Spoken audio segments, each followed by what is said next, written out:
आज हम एक ऐसे विषय पे बात करने वाले हैं जिसे सुनकर शायद आप थोड़े परेशान हो गए होंगे या आपके मन में बहुत सारे सवाल आ रहे होंगे।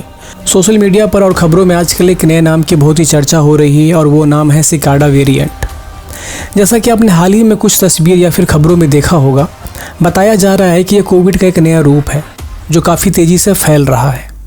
आज की इस वीडियो में हम इसी के बारे में बहुत ही आसान भाषा में बात करेंगे ताकि आपको सब कुछ साफ साफ समझ में आ जाए।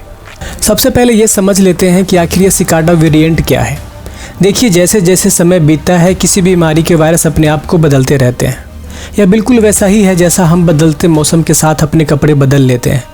वायरस भी खुद को जिंदा रखने के लिए अपना रूप बदलता रहता है, जिसे साइंस की भाषा में बात करें तो वेरिएंट कहा जाता है। अब यह जो सिकाडा नाम सामने आ रहा है, इसके बारे में कहा जा रहा है कि ये अमेरिका सहित दुनिया के करीब 22 देशों में पहुंच चुका है।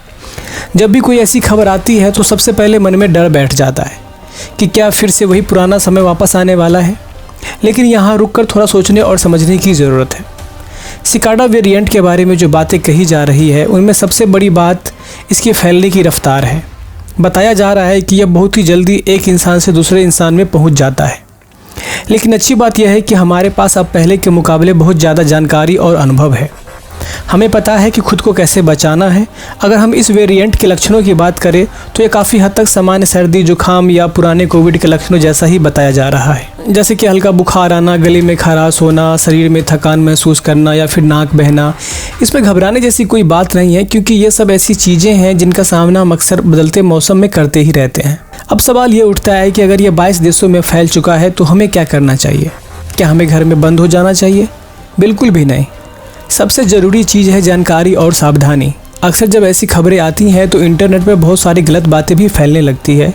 कोई कहता है कि ये बहुत ख़तरनाक है तो कोई कुछ और ही डराने वाली बात कहता है। हमें ऐसी अफवाहों से बचना है। हमें सिर्फ वही बातें मानना चाहिए जो डॉक्टर या फिर हमारे गवर्नमेंट हमें बताते हैं। इस समय जो सबसे ज़रूरी काम हम कर सकते हैं वो है अपनी सेहत का ध्यान रखना। आप सब जानते हैं कि हाथ धोना, भीड़ वाली जगहों पे मास्क पहनना और अपनी इम्यूनिटी यानी बीमारी से लड़ने की ताकत को बढ़ाना कितना ज़रूरी है। हमें अपनी दिनचर्या में अच्छी डाइट शामिल करना चाहिए। अगर आपको जरा भी महसूस हो कि आपकी तबीयत ठीक नहीं है तो तुरंत डॉक्टर से सलाह लें। वीडियो में दिखाई गई खबरों को देखकर परेशान होने के बजाय हमें ये समझना चाहिए कि दुनिया भर के वैज्ञानिक और डॉक्टर इस पर लगातार नज़र रखे हुए हैं। वे दिन रात काम कर रहे हैं ताकि हमें सुरक्षित रखा जा सके। 22 देशों में इसके फैलने का मतलब यह भी है कि दुनिया भर की सरकारें अब पहले से कहीं ज़्यादा सतर्क है। वे हर आने जाने वाले पर नज़र रख रही है और टेस्टिंग भी बढ़ा दी गई है। यह एक अच्छी बात है, क्योंकि जितनी जल्दी हमें पता चलेगा उतनी ही जल्दी हम इसे रोकने के उपाय कर पाएंगे। एक और ज़रूरी बात यह है कि हमें अपने परिवार के बुजुर्ग और बच्चों का खास ख्याल रखना चाहिए। अक्सर उन्हें इस तरह की खबरें सुनकर ज़्यादा चिंता होने लगती है।